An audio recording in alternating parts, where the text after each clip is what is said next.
اللہ الرحمن الرحیم وَلَقَدْ يَسَّرْنَا الْقُرْآنَ لِلذِّكْرِ فَهَلْ مِن مُّدَّكِرٍ۔ الحمدللہ وکفا وسلام علی عبادہ الذین اصطفیٰ، اما بعد فاعوذ باللہ من الشیطان الرجیم، بسم اللہ الرحمن الرحیم۔ کذبت عاد فکیف کان عذابی ونذر۔ السلام علیکم ورحمۃ اللہ۔ آیت 18 سورۃ القمر۔ فرمایا اللہ رب العالمین نے عاد نے جھٹلایا تو دیکھ لو کہ کیسا تھا میرا عذاب اور کیسی تھی میری تنبیہات۔ سورۃ القمر، اس کا موضوع قیامت ہے، اس کا موضوع انذار ہے۔ یہی بات پچھلی گفتگو میں آئی ہے۔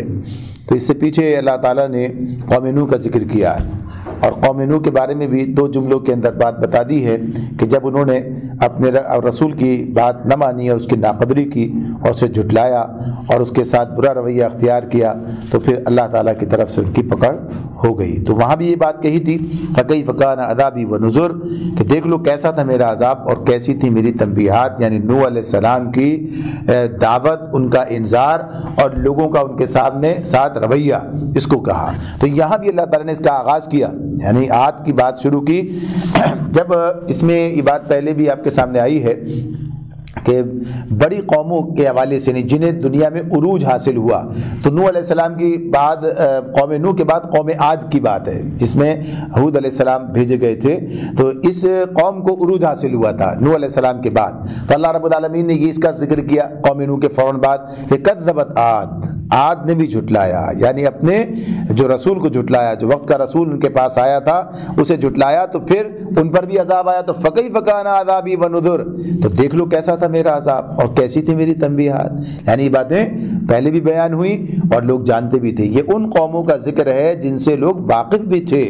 فرمایا اِنَّا أَرْسَلْنَا عَلَيْهِمْ رِيحًا صَرْصَرًا فِي يَوْمِ نَحْسٍ مُسْتَمِرٍ، ہم نے ایک پیہم نحوست کے دن سخت طوفانی ہوا ان پر بھیج دی۔ یہ صورتحال اس کے یعنی جو پے در پے جسے کہا گیا کہ پیہم نحوست کے دن، یعنی اس کے بارے میں یہ بات آتی ہے کہ ایسا دن جس کی نحوست جاری رہی، آگے بڑھتی رہی۔ تو اس اعتبار سے یہ بات بیان کی گئی ہے کہ یہ طوفان مسلسل 7 رات اور 8 دن جاری رہا، یعنی نحوست کا جو معاملہ تھا اس اعتبار سے۔ تو یہ ان کے لیے بات ہے جس پر عذاب آیا ہے۔ یہ شب و روز تو پہلے بھی گزر رہے تھے، یعنی جن کا جو بھی نام ہو، بدھ، جمعرات، جمعہ، ہفتہ جو بھی کہا جائے، اور یہ وہ 7 اللہ تعالیٰ نے یہ رکھا 7 رات اور 8 دن، یعنی سارے کے سارے ہی ہو گئے۔ یہ تو پھر کس کو منحوس کہا گیا ہے؟ تو یہ سارے منحوس ہیں، سارے پیہم، یہ سب جس کے لیے ان کے لیے نحوست بن گئی ہے کہ انہوں نے یہ کام کیا تھا۔ تو اس سے کوئی اس طرح کوئی نکالے کہ شاید کوئی دن منحوس ہے اور کوئی دن سعاد ہے، تو ایسا نہیں ہے۔ سب دن اللہ کے ہیں، اور کوئی نحس اور سعاد کا معاملہ اس اعتبار سے نہیں ہے۔ انسان کا عمل ہے کہ وہ سعاد کو بھی نحس بنا لے اپنے لیے اور اس کو ساتھ یہ معاملہ ہو جائے۔ تو اس اعتبار سے یہ بات یہاں پر بتائی جا رہی ہے۔ تو یہ بات اس طرح سے کہ انہوں نے، ان کا جو معاملہ ہوا وہ یہ کہ جب انہوں نے اللہ کے رسول کی نافرمانی کی تو پھر اس کی بات نہ مانی، اس کی دعوت کو جھٹلا دیا، اس کے ساتھ برا رویہ اختیار کیا، تو اللہ رب العالمین نے ان پر سخت طوفانی ہوا بھیج دی، جو فرمایا تنزع الناس کأنہم اعجاز نخل منقعر۔ وہ جو لوگوں کو وہ ہوا جو تھی طوفانی ہوا، جو لوگوں کو اٹھا اٹھا کر اس طرح پھینک رہی تھی جیسے وہ جڑ سے اکھڑے ہوئے کھجور کے تنے ہوں، یعنی یہ کیفیت ان کے لیے قرار نہیں تھا۔ کس طریقے سے لے جاتی، اوپر تک لے جاتی، وہاں سے لے جا کے پھینک دیتی، یعنی اس کیفیت کو جو ہے بیان کیا گیا ہے کہ کیا کیفیت تھی، یعنی جب وہ عذاب ان پر آ گیا تھا اور کیا ان کے ساتھ ہو رہا تھا۔ پھر کہا فَكَيْفَ كَانَ عَذَابِي وَنُذُرِ، بس دیکھ لو کہ کیسا تھا میرا عذاب اور کیسی تھی میری تنبیہات، کیسا تھا میرا عذاب اور کیسی تھی میری تنبیہات۔ اللہ رب العالمین اس بات کو بار بار دہرا رہے ہیں، بار بار یہ بات ہمارے سامنے آئے گی۔ اور پھر کہا، فرمایا وَلَقَدْ يَسَّرْنَا الْقُرْآنَ لِلذِّكْرِ فَهَلْ مِن مُّدَّكِرٍ۔ اب یہ مضمون ساتھ ساتھ چلے گا۔ یہ مضمون جیسے قوم نوح کے بارے میں بات آئی اور پیچھے ہی بات گزر گئی کہ اللہ تعالیٰ کہتے ہیں یہ ایک قوم، اس کا یہ انجام، اور اس انجام کی بنیاد کیا؟ یہ رسولوں کا انکار، ان کی دعوت کا جھٹلانا، ان کے ساتھ رویہ غلط اختیار کرنا، ان کی توہین کرنا، ان کے ساتھ زیادتیاں کرنا، ظلم کرنا۔ نتیجہ دیکھو یہ نکلا۔ تو اب اس سے سبق سیکھو۔ ایک تو یہ ہے کہ جب وقت آ گیا اور جب عذاب کا شکار ہو گئے، اب سمجھ میں آ گیا، تو اب سمجھنے کا حاصل۔ یہ بات سورہ فجر میں آتی ہے نا ہمارے سامنے کہ انسان کہے گا کہ اس کو سمجھ میں آ، پھر کہا گیا اب سمجھنے کا کیا حاصل ہے جب وقت گزر گیا۔ تو اس اعتبار سے اللہ تعالیٰ فرماتے ہیں کہ ایک یہ ہے، دوسرا کیا؟ وَلَقَدْ يَسَّرْنَا الْقُرْآنَ لِلذِّكْرِ، ہم نے اس قرآن کو نصیحت کے لیے آسان ذریعہ بنا دیا، آسان ہے یہ۔ اور پھر فَهَلْ مِن مُدَّكِرٍ، تو ہے کوئی نصیحت قبول کرنے والا؟ تو قرآن میں یہ سارے مضامین، اس کا ذکر پہلے ہو گیا کہ اللہ رب العالمین نے یہ دلائل کے ذریعے سے، نصیحت کے ذریعے سے، واعظ و تذکیر کے ذریعے سے لوگوں کو اس قرآن کو جو ہے ان کے لیے نصیحت کا ذریعہ بنایا۔ تو جو آدمی قرآن کو پر توجہ دے کر، اس پر غور کر کے، اسے یعنی سن کر اور اس کے رسول کی بات مان کر اس کی طرف آ جائے گا تو اس کے لیے نجات ہے۔ ورنہ پھر کیا ہے؟ پھر جب وقت آ کر اسے عذاب کی صورت میں یا موت کی صورت میں یا قیامت کی صورت میں اس وقت سمجھنے کا کوئی حاصل نہیں ہوگا۔ تو آگے فرمایا کذبت ثمود بالنذر، سمود نے تنبیہات کو جھٹلایا۔ اب یہ قوم سمود کا ذکر، یہاں تفصیل نہیں ہے، دو جملوں میں اللہ تعالیٰ نے بات پوری کر دی ہے۔ قوم نوح کے بعد قوم عاد کا ذکر کیا، قوم عاد کے بعد قوم سمود کا ذکر کیا۔ ان کے پاس صالح علیہ السلام آئے، یعنی اب اس قوم کے پاس آئے تو سمود نے، انہوں نے بھی وہی کام کیا، کذبت ثمود بالنذر، انہوں نے بھی جو انذار کا کام رسول نے کیا تھا، انہوں نے اس انذار کو ہی نظر انداز کر دیا، جھٹلا دیا اس کو، کذبت ثمود بالنذر۔ تو یہ تیسری قوم، اس کا بھی معاملہ یہی رہا۔ اور پھر کیا کہا انہوں نے؟ اللہ ان کے بارے میں اور مزید کچھ باتیں کی، فتایا فقالوا ابشرا منا واحدا ابشرا منا واحدا نتبعه انا اذا لفی ضلال وسعر۔ کیا کہا؟ ایک اکیلا آدمی کہنے لگے ابشرا منا واحدا، یعنی ایک تو ہمارے جیسا، یعنی ہم ہی میں سے ہے اور اکیلا، کیا اب ہم اس کے پیچھے چلیں؟ نتبعہ، کیا اب ہم اس کے پیچھے چلیں؟ اس کا اتباع انا اذا لفی ضلال وسعر، اس کا اتباع ہم قبول کر لیں تو اس کے معنی یہ ہوں گے کہ ہم بہک گئے ہیں اور ہماری عقل ماری گئی ہے۔ یعنی انہوں نے یہ بات اپنے بارے میں کہی، رسول کے بارے میں کہی۔ تو یہ جو بات ہے کہ یہاں ان کے جھٹلانے کی اور ان کی پیروی سے انکار کرنے کی جن وجوہات کو انہوں نے یہاں بیان کیا، تو پہلی بات کیا کہی کہ بشر ہماری طرح سے، ایک بشر جو ہماری ہی طرح ہے، منا ابشر منا، کیا ایک ایسا شخص جو ہماری طرح ہے، کل پیدا ہوا تھا، فلاں تھا، یہ اس کے دادا چچا تایا، یہ خاندان، یہ قبیلہ، یہ سب، آج وہ کہتا ہے کہ میں رسول بنا دیا گیا، ایسا کیسے؟ بات ان کی سمجھ میں نہیں آ رہی ہے۔ اور پھر کیا کہتے ہیں؟ واحدہ، یعنی پھر دوسری بات کیا ہے؟ دوسری بات یہ کہ وہ اکیلا ہے، یعنی اس کا معاملہ اس اعتبار سے ہے کہ اس کے ساتھ کوئی جتھا نہیں ہے، کوئی لاؤ لشکر نہیں ہے، اس کے ساتھ کوئی قبیلہ، اس اعتبار سے کہ وہ کسی رئیس ہے قبیلے کا، اس کے ساتھ سارا قبیلہ ہے اور وہ اس اعتبار سے ہے۔ تو یہ ہمارے عام آدمیوں میں سے ہے، کوئی بڑا سردار نہیں ہے، کوئی بڑا جتھا لاؤ لشکر نہیں ہے، کوئی اس کے لیے کوئی بڑے ہٹو بچوں کے معاملات نہیں ہیں، ایسا کیسے اس کی بات مان لیں ہم؟ تو اس اعتبار سے، اور پھر یہ بھی کہ کوئی خصوصیت اور اس کے علاوہ، یعنی ہم جیسے انسان ہیں تو ہمارے علاوہ جیسے کوئی الگ سے کوئی آدمی ہو، باہر سے کوئی آدمی آتا اور وہ ایسا اس کی شان ہوتی ہے اور اسے دیکھتے، تو یہ جو چیزیں ہیں جو ان کے لیے ذریعہ بنتی ماننے کا کہ جانا پہچانا شخص کی پوری زندگی سامنے ہے، جس کو پرکھا جا سکتا ہے، جس کو دیکھا جا سکتا ہے کہ یہ آدمی نوسر باز نہیں ہے، یہ آدمی کوئی تمہارے ساتھ چال نہیں کر رہا ہے، اس کی پوری شخصیت، پورا زمانہ تمہارے سامنے ہے، یہ کیسا یعنی سلیم الفطرت آدمی ہے، یہ کیسا صادق اور امین ہے، یہ اس پر اعتماد کی بات تھی۔ باہر سے آئے وہ کون پہچانتا ہے؟ کون جانتا ہے کیا نوسر بازی ہو رہی ہے، کیا چکر چلائے جا رہے ہیں؟ آدمی نہیں پہچانتا ہے۔ تو یہ تو اللہ کا فضل اور احسان ہے کہ انہی میں سے اللہ نے رسول جب اٹھائے تو اسی قوم کے اندر سے اٹھائے، تو انہوں نے اسی بنیاد پر جو ہے ان کا جو ہے انکار کر دیا کہ یہ چیزیں جو ہیں یہ باتیں نہیں مانیں گے، ہم نہیں ماننے والے۔ تو کہا کہ اگر ہم ان کا اتباع قبول کر لیں، یعنی کوئی بنیاد ہی نہیں ہے ان کے نزدیک کہ جس کی وجہ سے ہم انہیں لیڈر مانیں، ہم ان کی پیروی کریں، تو کوئی بنیاد، تو اگر پھر اس طرح ہم چلے گئے ایک ایسے آدمی کے ساتھ جو کہ اس کے پاس کوئی لاؤ لشکر نہیں، کوئی طاقت نہیں، کوئی اختیار نہیں ہے بظاہر، تو پھر تو ہمارے لیے کہ ہم بہکے ہوئے لوگ ہوں گے، پھر تو یہ ہمارے لیے گمراہی کی بات ہوگی، پھر تو ہماری عقل کے کیا ماتم ہی کیا جائے، یہ ان کا خیال تھا۔ اَأُلْقِيَ الذِّكْرُ عَلَيْهِ مِن بَيْنِنَا بَلْ هُوَ كَذَّابٌ أَشِرٌ، کیا ہمارے درمیان بس یہی ایک شخص رہ گیا تھا جس پر اللہ کا ذکر نازل کیا گیا؟ نہیں، بلکہ یہ پرلے درجے کا جھوٹا اور برخود غلط ہے، معاذ اللہ، یعنی رسول کے بارے میں یہ ان کا رویہ تھا، یہ بات وہ کہہ رہے تھے۔ تو یہ جو چیز ہے، یعنی قرآن کو یہاں بھی ذکر کا لفظ، یہاں تو خیر وہ اپنی کتاب کی بات کر رہے ہیں، وحی کی بات کر رہے ہیں، یعنی وحی جو اللہ کی کتاب ہے، تو قرآن بھی اسی اعتبار سے اس کو بھی اللہ نے ذکر کہا، تو یہاں یہ بات ہے یہ، تو اسی لیے یہ نصیحت کا ذریعہ، یہ قرآن، یہ پیغام اور یہ اللہ کی کتابیں، تو کہا کہ کیا القی الذکر، اس کے اوپر یہ جو ہے ہمارے علیہ من بیننا، اس کے اوپر ذکر نازل کر دیا گیا ہم سب کے درمیان۔ اتنے بڑے بڑے لوگ موجود ہیں، مشرکین بھی یہی کہتے تھے، قریش مکہ بھی یہی ساری باتیں کرتے تھے۔ یہ سب گمراہوں کی ذہنیتیں ایک ہی جیسی ہوتی ہیں اور ان کے ساری باتیں بھی ایک ہی طرح کی ہوتی ہیں۔ تو اللہ نے کہا بھی ہے، کیا ہے، کیا ان لوگوں نے کہیں کوئی مشورہ کر لیا ہے کیا کسی جگہ پر کہ سارے ایک ہی طرح کی باتیں کرتے ہیں؟ تو یہ اللہ سنا رہے ہیں، سمجھا رہے ہیں کہ گمراہی ایک ہی طرح کی ہوتی ہے، بگاڑ ایک ہی طرح کا ہوتا ہے، خرابی ایک ہی طرز کی ہوتی ہے، اور لوگوں کے پاس کچھ بھی نہیں ہے۔ تو اس لیے پچھلی قوموں کی مثالیں دی گئی ہیں، وہی کہتی رہی، نتیجہ دیکھو کیا نکلا۔ تو کہتے ہیں کہ یہ جو ان کے بارے میں رسول کو جو ہے اس طریقے سے وہ اس پر باتیں چھانٹ رہے تھے اور یہ باتیں کر رہے تھے۔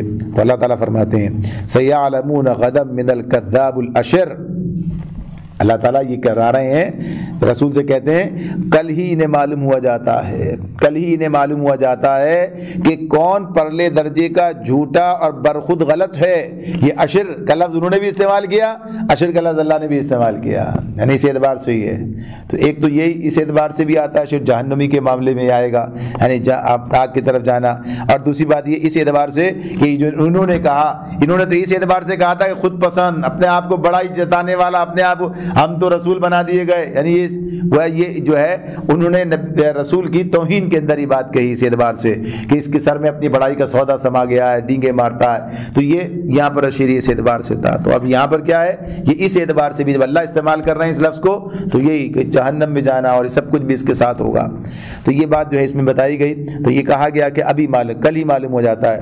تو یہ جو کل کی بات ہے، تو اس سے مراد یہ نہیں ہے کہ منگل کے بعد بدھ کو معلوم ہو جائے گا، یعنی ابھی پتہ چل جاتا ہے، کل ہی، عنقریب، یعنی بس اب وہی چاہتا ہے یہ معاملہ، کوئی دیر نہیں ہے اب اس معاملے میں، بس اب انہیں پتہ چل جائے گا یہ۔ تو اللہ تعالیٰ فرماتے ہیں کیسے، اِنَّا مُرْسِلُ النَّاقَةِ فِتْنَةً لَهُمْ فَارْتَقِبْهُمْ وَاسْتَبِرْ، ہم اونٹنی کو ان کے لیے فتنہ بنا کر بھیج رہے ہیں، ہم اونٹنی کو ان کے لیے فتنہ بنا کر بھیج رہے ہیں، اب ذرا صبر کے ساتھ دیکھ کہ ان کا کیا انجام ہوتا ہے۔ یعنی اب یہ ان کے لیے ایک آزمائش، ایک فتنہ بن کر آ گئی، یعنی جس کے ساتھ ان کی قسمت معلق کر دی گئی، ایک ان پر آزمائش آ گئی، ایک ان کے اوپر اب یہ معاملہ آ گیا اللہ کی طرف سے کہ اب دیکھو پتہ چل جائے گا ابھی کیا تمہارے ساتھ معاملہ آ گیا سختی کا۔ تو یہ بات اپنی جگہ ہے، جب اللہ تعالیٰ کے بعد اس کی نصیحت کو نظر انداز کیا جاتا ہے تو چیزیں آزمائشیں سخت ہوتی چلی جاتی ہیں، معاملات زیادہ مشکل ہوتے چلے جاتے ہیں۔ تو اب یہاں پر اللہ تعالیٰ نے یہ کہا کہ اونٹنی کو ہم بھیج رہے ہیں، اب ذرا صبر کے ساتھ دیکھو کہ ان کا کیا انجام ہوتا ہے۔ وَنَبِّئْهُمْ أَنَّ الْمَاءَ قِسْمَةٌ بَيْنَهُمْ كُلُّ شِرْبٍ مُحْتَضَرٍ، ان کو جتا دو کہ پانی ان کے اور اونٹنی کے درمیان تقسیم ہوگا اور ہر ایک اپنی باری کے دن پانی پر آئے گا۔ یہ کتنا بڑا معاملہ تھا، قرآن نے اس بات کو کئی جگہ مقامات پر بیان کیا ہے۔ اور یہ بھی ہے کہ ان کے مطالبے پر ہوا تھا یہ، یعنی جو اونٹنی کا ایک معجزاتی طور پر اونٹنی آئی تھی، یہ بات اپنی جگہ۔ دوسری طرف دیکھتے ہیں کہ اور یہی بنیاد تھی کہ جس وجہ سے جس آدمی کے بارے میں وہ یہ کہہ رہے تھے، اکیلا کوئی نہیں ہے اس کے ساتھ جتھا، یعنی اور ایک اونٹنی، لیکن وہ ایک زمانے تک اسے پھر برداشت کرتے رہے اپنے درمیان، گوارا کیا انہوں نے، حالانکہ پانی کی تقسیم کا معاملہ اتنا بڑا تھا کہ آسانی سے اسے قبول نہیں کیا جا سکتا تھا، آسانی سے اسے برداشت نہیں کیا جا سکتا تھا، لیکن وہ برداشت کر رہے تھے، قبول کر رہے تھے، انہوں نے کہا کہ ہاں ٹھیک ہے، یہ بات تم ماننی پڑے گی، یہ معاملہ ایسا نہیں کہ اسے نظر انداز کر دیا جائے۔ تو یہ بات کہ جو کہہ دیا گیا کہ ہر ایک اپنی باری کے دن پانی پر آئے گا، یعنی کوئی یہ چیلنج اس شخص کی طرف سے دیا جا رہا ہے کہ جو اکیلا ہے، جس کے ساتھ کوئی لاؤ لشکر نہیں ہے، کوئی طاقت نہیں ہے، کوئی اس کے پاس سلطنت نہیں ہے، لیکن اس کی اس بات کو تسلیم کیا گیا۔ تو ظاہر سی بات ہے اسی بنیاد پر کہ انہیں پتا تھا کہ اس کے پیچھے کوئی ایسی طاقت ضرور ہے، یعنی گویا حجت تمام ہو رہی ہے۔ یعنی بات سمجھ میں آنا، یہی تو بات ہے اصل، یعنی آدمی پہچانے اس بات کو کہ ہاں کچھ ہے، اور پھر اس کو دیکھے سمجھے کہ وہ کیا ہے، وہ معاملہ کیا ہے، اتنا تو اندازہ ہو گیا انہیں۔ تو پھر اللہ تعالیٰ فرماتے ہیں کہ ان کے ساتھ ہوا کیا، فنادوا صاحبهم فتعاطى فعقر، آخرکار ان لوگوں نے اپنے آدمی کو پکارا اور اس نے اس کام کا بیڑا اٹھایا اور اونٹنی کو مار ڈالا، اونٹنی کو مار ڈالا۔ یعنی جو معاملہ جو ہے اس اعتبار سے تو سورہ شمس میں بھی اللہ نے اس کا ذکر کیا ہے کہ وہ شقی شخص جو ہے وہ اٹھا اور اس نے جو ہے یہ کام کر ڈالا۔ تو اللہ رب العالمین یہ بات بتا رہے ہیں کہ انہوں نے فنادوا صاحبہم، اس شقی جو شخص کا جس کو شقی کہا گیا، یہاں صاحبہم اپنے آدمی کو، اپنے صاحب کو، اپنے آدمی کو پکارا، یعنی انہوں نے یہ کہا، یہ قوم پیچھے تھی، کام تو ایک آدمی نے کیا لیکن اس کے پیچھے قوم تھی کہ قوم نے اسے ابھارا، اسے آگے بڑھایا اور اسے اکسایا۔ یعنی یہ نہیں تھا کوئی بھی اٹھ کے جو ہے یہ کام کر ڈالے، یعنی پتا تھا کہ یہ معاملہ تو بڑا مشکل نظر آتا تھا، ان کی ہمت نہیں تھی، لیکن بہرحال یہ کام کیا گیا، اور ایک ایسے شخص کو کہ جو اس معاملے کے اندر ان کے یعنی اس بھرے میں جسے کہا جائے کہ وہ آ گیا، اس نے کہا اچھا ٹھیک ہے، اور یہ کام کیا۔ تو اللہ تعالیٰ نے صرف اسی شخص پر عذاب نازل نہیں کیا، اس پوری قوم پر عذاب نازل کیا اللہ تعالیٰ نے کہ جو اس کے پیچھے تھی۔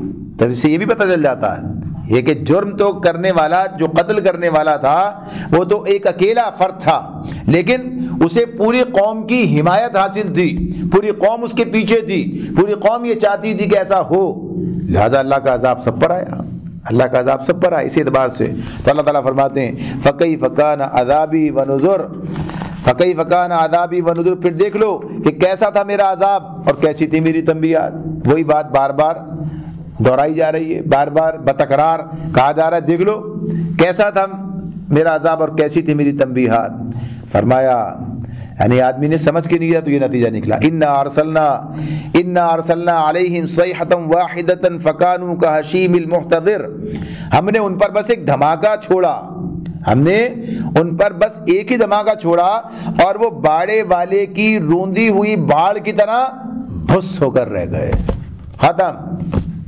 کوئی اللہ کے لیے مشکل معاملہ ہے ہی نہیں، وہ تو ایک بات کہتا ہے ختم ہو جاتا ہے۔ انسان حیثیت کیا ہے اس کی، بڑی بڑی باتیں، بڑی بڑی ڈینگیں، بڑے اختیار، بڑے انتظام، بڑے اہتمام، سب کچھ کے باوجود کیا جب اللہ کا عذاب آتا ہے سب دھرا کا دھرا رہ جاتا ہے، کچھ بھی کوئی بچانے والا نہیں ہوتا، کوئی اس سے محفوظ رکھنے والا نہیں ہوتا۔ تو اللہ تعالیٰ جب ان کی بات بتائی تھی تو کیا تھا کہ ایسی عاد کی بات بتائی تھی، کیا بتایا کہ ایسی ہوا، ایسی طوفانی کے، اور وہ ایسے اٹھا اٹھا کر انہیں پھینک رہی تھی جیسے کھجور کے کٹے ہوئے تنے، یعنی یہ کیفیت تھی جن کی کوئی بنیاد ہی نہیں تھی، اٹھایا پھینکا ادھر سے، یعنی کس طرح کا عذاب تھا، کس طرح کے عذاب کے ساتھ برباد کیے گئے کہ کچھ بچا ہی نہیں۔ تو ایسی ان کا اس کیفیت کو محسوس کیا جا سکتا ہے۔ جو باڑے والے کی جو باڑ ہے، یعنی جو باڑ سے جس سے جانوروں کے لیے ان کی حفاظت کے لیے لگاتے ہیں، پھر جب جانور آتے جاتے اسے روندتے ہیں، اور پھر اسی کے ساتھ ساتھ کیا ہوتا ہے کہ جب وہ سوکھ جاتی ہے اور پھر ان کے روندنے سے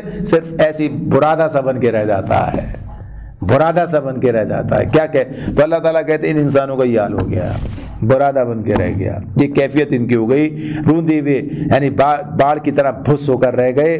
پھر فرمایا وَلَقَدْ يَسَّرْنَا الْقُرْآنَ لِلذِّكْرِ، ہم نے اس قرآن کو نصیحت کے لیے آسان ذریعہ بنایا ہے۔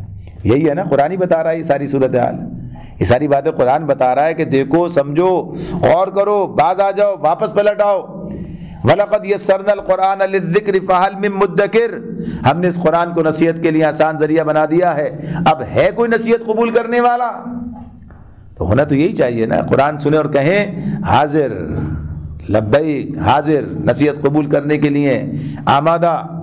تو یہ بھی ہوتا ہے جس کے دل کھل جاتے ہیں، جن کی سمجھ میں بات آتی ہے، تو یہ معاملہ ہے، ہمارے لیے بھی بات ہے۔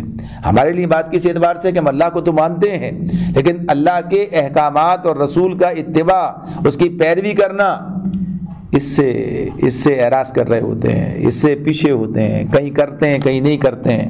تو پلٹو، آؤ اپنے رب کی طرف، آؤ اس کی فرما برداری اختیار کرو، اس قرآن کے ساتھ وابستہ ہو جاؤ، اس کے ساتھ اپنے آپ کو جوڑ لو۔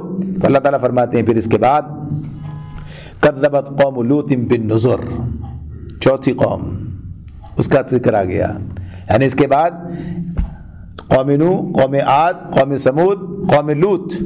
اللہ تعالیٰ فرما رہے ہیں کذبت قوم لوط بالنذر، لوط کی قوم نے بھی تنبیہات کو جھٹلایا، اور پھر کیا ہوا؟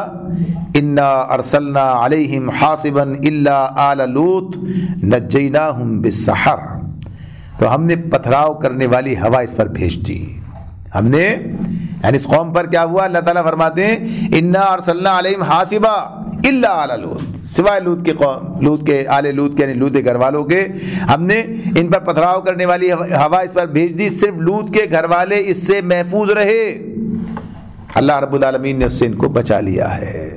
تو اللہ تعالیٰ فرماتے ہیں نعمتا من عندنا کذالک نجزی من شکر، ان کو ہم نے اپنے فضل سے رات کے پچھلے پہر بچا کر نکال دیا، اور فرمایا اللہ تعالیٰ نے یہ جزا دیتے ہیں ہم ہر اس شخص کو جو شکر گزار ہوتا ہے، ہر اس شخص کو جو شکر گزار ہوتا ہے، یعنی اپنے رب کو پہچانتا ہے، وہ نعمتیں جو اللہ تعالیٰ نے عطا کی ہیں، جو منصب انسان کو دنیا میں دے کر بھیجا ہے، اس کی یعنی جو خلافت کا منصب اللہ تعالیٰ نے دیا، اس کی قدر کرتا ہے، اس دین کی قدر کرتا ہے، اس پیغام کی اہمیت کو جانتا ہے، اس کے مطابق زندگی بسر کرتا ہے، قدر دانی کی بات ہے، قدر کا معاملہ ہے۔ تو اس اعتبار سے اللہ تعالیٰ یہ بات بتا رہے ہیں کہ لوط کے گھر والوں نے، اور دوسرے مقامات پر بیوی کا استثناء بھی بیان کیا ہے، ان کی بیوی پیچھے رہ جانے والوں میں سے، دوسرے مقامات پر ہے، یہاں پر صرف الا علی لوط اللہ تعالیٰ نے کہہ کر بات اتنی کی ہے، لیکن دوسرے مقامات پہ بتایا ہے۔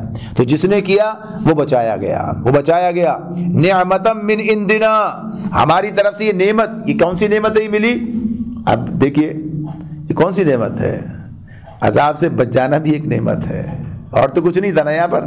یہاں جو بات ہے وہ کیا ہے کہ عذاب سے بچا لیے گئے، تو عذاب سے بچ جانا بھی ایک نعمت ہے، جبکہ پوری قوم عذاب کا شکار ہو رہی ہے۔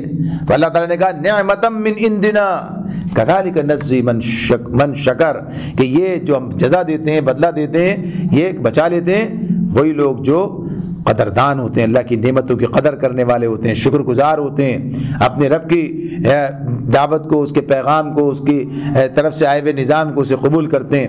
تو کہا کہ ہم ہر اس شخص کو جو شکر گزار ہوتا ہے۔ وَلَقَدْ أَنذَرْنَاهُمْ بَطْشَتَنَا فَتَمَارَوْا بِالنُّذُرِ، لوط نے اپنی قوم کے لوگوں کو ہماری پکڑ سے خبردار کیا۔ لوط علیہ السلام نے اپنا کام انجام دیا، لوگوں کو خبردار کرتے رہے، لوگوں کو بتاتے رہے، انذار کا کام جاری رکھا۔ اللہ تعالیٰ فرماتے ہیں لوط نے اپنی قوم کے لوگوں کو ہماری پکڑ سے خبردار کیا، مگر کیا ہوا؟ بطشتنا فتماروا بالنذر، مگر وہ ساری تنبیہات کو مشکوک سمجھ کر باتوں میں اڑاتے رہے۔ یعنی معاملہ کیا ہے؟ ایسا نہیں کہ ان کے پاس کوئی یقینی علم ہوتا ہے، شک ہی شک ہوتا ہے، شک میں پڑے ہوتے ہیں، پتہ نہیں صحیح کہہ رہے ہیں، پتہ نہیں غلط کہہ رہے ہیں۔ اگر شک ہے تو اس شک کو پھر یقین کی کیفیت کی طرف لے کے جاؤ، اس کے لیے تحقیق کرو، سمجھو، غور کرو۔ تو قرآن بار بار کہتا ہے یہ جو بات ہے کہ لوگ ظن اور گمان کی بنیاد پر جو ہے فیصلے کر رہے ہیں، ظن اور گمان کی بنیاد پر پوری زندگیاں ادھر انہوں نے کفر اور شرک کے ساتھ گزار دی ہیں۔ ظاہر سی بات ہے، ظن تو پھر ظن ہے، اور اس کا معاملہ تو پھر انسان کے سامنے اسی وقت آئے گا کہ جب علم آ جائے گا، حقیقت کھل جائے گی، اور جب حقیقت کھلے گی تو پلٹنے کا موقع نہیں ہوگا۔ یہ معاملہ اسی اعتبار سے اللہ تعالیٰ فرماتے ہیں وَلَقَدْ رَاوَدُوهُ عَنْ ضَيْفِهِ فَطَمَسْنَا أَعْيُنَهُمْ فَذُوقُوا عَذَابِي وَنُذُرِ، پھر انہوں نے اسے اپنے مہمانوں کی حفاظت سے باز رکھنے کی کوشش کی، آخر کار ہم نے ان کی آنکھیں موند دی، ان کی آنکھیں موند دی۔ تو یہ ذکر قرآن مجید ہمارے سامنے کرتا ہے، بات آتی ہے کہ یہ معاملہ جو ان کے ساتھ ہوا ہے، لوط علیہ السلام کے واقعہ بھی پیچھے تفصیل کے ساتھ گزر چکا ہے کہ عذاب کے لیے یہ قوم جس طرح سے جس جرم کا شکایت مرتکب تھی، اور جو اس کی صورتحال تھی، جو خرابی اس کے اندر تھی، جس طریقے سے اس نے ہم جس پرستی کا معاملہ، یہ ساری خرابیاں اسی قرآن نے بیان کی ہیں۔ تو اللہ تعالیٰ نے جن فرشتوں کو عذاب دینے کے لیے بھیجا تھا وہ خوبصورت لڑکوں کی شکل میں آئے تھے، تو ان کو دیکھ کر یہ قوم جو ہے برائی کے ارادے سے ان کے گھر کی طرف دوڑ پڑی تھی اور دروازے توڑ کر اور دیواریں پھاند کر گویا کہ اندر داخل ہونا چاہتی تھی۔ تو اللہ رب العالمین نے اس کا ذکر کیا ہے، بتایا ہے کہ کس طریقے سے لوط علیہ السلام نے انہیں سمجھانے، انہیں روکنے، انہیں سے باز رکھنے کی کوشش کی ہے، لیکن یہ نہیں باز آئے۔ تو پھر جس وقت میں یہ معاملہ یہاں تک پہنچ گیا کہ اب معاملہ گویا کہ یہ قابو سے باہر ہونے لگا، تو پھر اس وقت فرشتوں نے کہا کہ ہم اللہ کے فرشتے اپنا یعنی اپنے آپ کو ظاہر کر دیا۔ اس سے پہلے وہ سمجھ رہے تھے کہ یہ مہمان ہیں، انہیں بچانا میری ذمہ داری ہے، اس اعتبار سے بات تھی کہ مہمانوں کی حفاظت کرنا تو یہ اسلام کے شعار میں سے ہے، تو یہ بات اس میں سامنے تھی۔ تو اب یہ بات جب سامنے آ گئی کہ یہ تو اللہ کے فرشتے نے کہا کہ بس ٹھیک ہے، تو یہ اسی وقت جو ہے ان کی آنکھیں موند دیں، یعنی سارے اندھے ہو گئے، سارے اندھے ہو گئے۔ تو بائبل میں بھی اس بات کو بیان کیا گیا ہے اس طرح سے کہ وہ گھس گئے اور جب انہوں نے ہاتھ ڈالنے کی کوشش کی تھی اس وقت سب اندھے ہو گیا، دروازے سے اندر جو ہے گھسیٹ لیا ان فرشتوں نے ان کو، لوط علیہ السلام کو، اور یہ سب دروازے ڈھونڈتے رہ گئے، اندھے ہو گئے۔ واللہ عالم، بہرحال قرآن کہتا ہے کہ یہ بہرحال اللہ نے ان کی بینائی سلب کر لی اس موقع پر جب ان پر عذاب آنے کی بات آئی۔ تو فرمایا فذوقوا عذابی ونذر، چکھو مزہ اب میرے عذاب کا اور میری تنبیہات کا، تنبیہات کو ٹھکرانے کا۔ تنبیہات کا مطلب کیا ہے؟ تنبیہ ہوتی رہی، انذار ہوتا رہا اور انذار کو نظر انداز کیا جاتا رہا، تو نتیجہ کیا نکلا؟ نتیجہ اس صورت میں سامنے آ گیا، عذاب کی صورت میں سامنے آ گیا۔ تو پھر اللہ تعالیٰ وہی بات کہتے ہیں وَلَقَدْ يَسَّرْنَا الْقُرْآنَ لِلذِّكْرِ فَهَلْ مِن مُدَّكِرٍ، ہم نے اس قرآن کو نصیحت کے لیے آسان ذریعہ بنا دیا ہے، بس ہے کوئی نصیحت قبول کرنے والا؟ تو بتکرار اس صورت کے اندر اس بات کو دہرایا جا رہا ہے کہ یہ انجام دیکھ کے سمجھو گے یا اس سے پہلے قرآن سے اس سے رہنمائی حاصل کر کے پھر جو ہے تم اس سے نصیحت قبول کر لو گے، اپنے آپ کو سدھار لو گے۔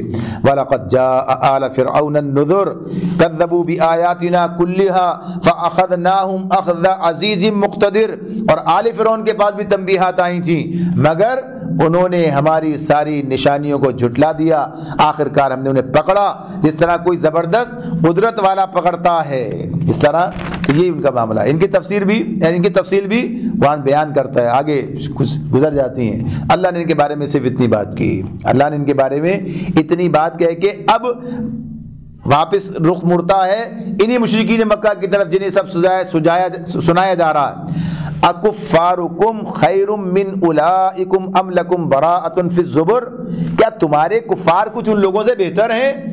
بھائی یہ پچھلی قوموں کی تاریخ ہے، یہ سارے کے سارے گزرے، ان کے ساتھ یہ معاملہ ہوا، کس بنیاد پر ہوا؟ کوئی حادثاتی معاملہ نہیں تھا، ان کا انجام اللہ کی طرف سے انتقام۔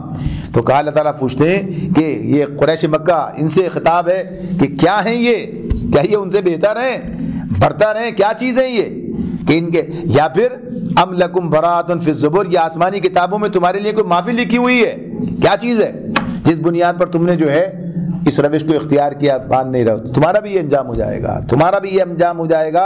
ام یقولون نحن جمیع منتصر، یا ان لوگوں کا کہنا یہ ہے کہ ہم ایک مضبوط جتھا ہیں، اپنا بچاؤ کر لیں گے، اپنا بچاؤ یعنی اپنے بارے میں کیا ان کا زوم ہے، کس بنیاد پر یہ سب کچھ کر رہے ہیں۔ سیہزم الجمع ویولون الدبر، اللہ تعالیٰ فرماتے ہیں ان قریب یہ جتھا شکست کھا جائے گا، ان قریب یہ جتھا شکست کھا جائے گا اور یہ سب پیٹ پھیر کر بھاگتے نظر آئیں گے۔ یہ کیا ہے؟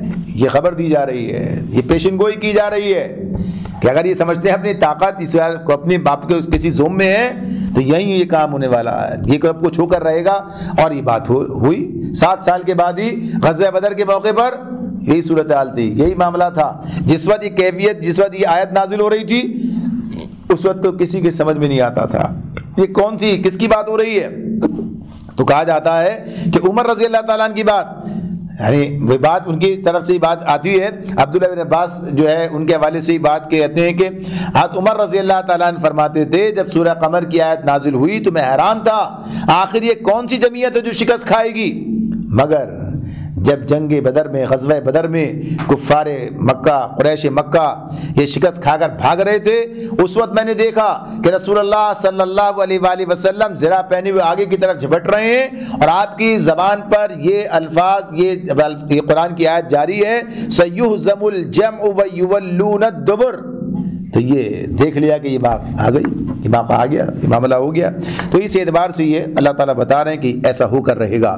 پھر فرمایا بل الساعۃ موعدہم والساعۃ ادھیٰ وامر، بلکہ ان سے نمٹنے کے لیے اصل وعدے کا وقت تو قیامت ہے، اور وہ بڑی آفت اور زیادہ تلخ ساعت ہے۔ اصل تو وہاں ہے، اگر کوئی اس وقت کے آنے سے پہلے گزر گیا، یعنی اس وقت کے آنے سے پہلے، عذاب کے آنے سے پہلے موت آ گئی، یا اس پر عذاب کسی اور پر بعد والوں پر آیا، تو کیا بچ گیا؟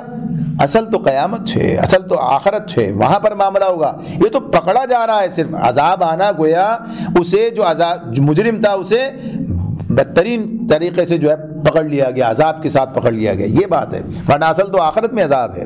فرمایا ان المجرمین فی ضلال وسعور، یہ مجرم لوگ در حقیقت غلط فہمی میں مبتلا ہیں اور ان کی عقل ماری گئی ہے۔ یوم یسحبون فی النار علی وجوہہم ذوقوا مس سقر، جس روز یہ منہ کے بل آگ میں گھسیٹے جائیں گے، اس روز ان سے کہا جائے گا کہ اب چکھو جہنم کی لپٹ کا مزہ۔ تو قرآن بیان کر رہا ہے، بتا رہا ہے، سمجھا رہا ہے، لیکن کوئی نہیں سمجھتا، تو اپنے انجام کا خود پھر وہ اسی اپنے ہاتھوں کی تیاری ہے۔ انا کل شیء خلقناہ بقدر، ہم نے ہر چیز ایک تقدیر کے ساتھ پیدا کی ہے، ہر چیز ایک تقدیر کے ساتھ پیدا کی ہے، یعنی ہر چیز کا ایک تقدیر ہے، کب تک رہے گی، کتنا عروج ہوگا، کب زوال ہوگا، کب ختم ہو جائے گی، یہی ہے نا۔ اس اعتبار سے تو کوئی چیز بھی ہے، دنیا بھی الل ٹپ نہیں ہے، اس کی بھی ایک تقدیر ہے، اپنے وقت کے ساتھ چل رہی ہے، تو اپنے وقت پر یہ بھی ختم ہو جائے گی۔ پھر مضمون ذریعے آگے اختتام کی طرف جا رہے ہیں کہ پھر وہی قیامت کی بات کہ یہ اگر کب آئے گی تو کسی کے چیلنج کرنے پر فوراً نہیں آ جائے گی، ایک مقرر ہے، ایک تقدیر ہے، ایک مقرر اللہ نے اس کے لیے اس کا ضابطہ ہے، تو اس اپنے ضابطے کے مطابق، یعنی جو اس نے طے کر رکھا ہے، تو وقت آئے گا اور اس وقت ختم ہو جائے گی، تو اس وقت تک یہ چل رہی ہے۔ وما امرنا الا واحدۃ کلمح بالبصر، اور ہمارا حکم بس ایک حکم ہی ہوتا ہے اور پلک جھپکتے وہ عمل میں آ جاتا ہے۔ تو یہ اس قیامت کے لیے اللہ تعالیٰ کوئی ایسا بڑا انتظامات، کوئی ایسی چیز، اس کے لیے بس ایک حکم صادر ہونے کی دیر ہوگی اور قیامت برپا ہو جائے گی، قیامت برپا ہو جائے گی، اس کے لیے اللہ کو کوئی اہتمام، کوئی تیاریاں، کوئی بات نہیں، تو فرما دیا کہ بس ایسا ہوگا۔ وما امرنا الا واحدۃ کلمح بالبصر، کہ بس ہمارا حکم ایک حکم ہی ہوتا ہے اور پلک جھپکاتے وہ عمل میں آ جاتا ہے۔ وَلَقَدْ أَهْلَكْنَا أَشْيَاعَكُمْ فَهَلْ مِن مُدَّكِرٍ، تم جیسے بہت سوں کو ہم ہلاک کر چکے ہیں، یعنی پچھلی قوموں کا ذکر گزر گیا ہے، یعنی معاملہ جو ہے پھر ہے کوئی نصیحت قبول کرنے والا، یعنی سارے واقعات سن کر دیکھ کے آدمی کے دل میں ایک بات، یعنی سوچتا ہے، سوچنے والا سوچتا ہے کہ کیا بات ہو رہی ہے، تو اس اعتبار سے کہا کہ ہے کوئی۔ وَكُلٌّ شَيْءٍ فَعَلُوهُ فِي الزُّبُرِ، جو کچھ انہوں نے کیا ہے وہ سب دفتروں میں درج ہے۔ وَكُلُّ صَغِيرٍ وَكَبِيرٍ مُسْتَطَرٍ، اور ہر چھوٹی بڑی بات لکھی ہوئی موجود ہے۔ قرآن اس بات کو بار بار بتاتا ہے، سامنے والے رکھتا ہے کہ ہاں سارے نامہ اعمال جو ہیں وہ تیار ہو رہے ہیں، کئی لوگ کسی غلط فہمی میں نہ رہیں، یہ ہو کر رہے گا، نامہ اعمال تیار ہیں۔ ان المتقین فی جنات ونہر فی مقعد صدق عند ملیک مقتدر، نافرمانی سے پرہیز کرنے والے یقیناً باغوں اور نہروں میں ہوں گے، سچی عزت کے جگہ، بڑے ذی اقتدار بادشاہ کے قریب۔ آخر میں اللہ رب العالمین نے خبر دے دی ان لوگوں کو جو اس کام پر آ گئے، جنہوں نے دعوت قبول کر لی، جنہوں نے رسول کا ساتھ دیا، تو رسول کے ساتھ دینے والے اور رسول خود ان کے بارے میں اللہ نے بتا دیا، ان المتقین فی جنات ونہر، اور فی مقعد صدق عند ملیک مقتدر، نافرمانی سے پرہیز کرنے والے متقین جو ہیں یقیناً باغوں اور نہروں میں ہوں گے، سچی عزت کی جگہ، بڑے ذی اقتدار بادشاہ کے قریب، یعنی اللہ کے قریب۔ اللہ ہمیں انہی لوگوں میں شامل فرما دے۔ وآخر دعوانا ان الحمد للہ رب العالمین۔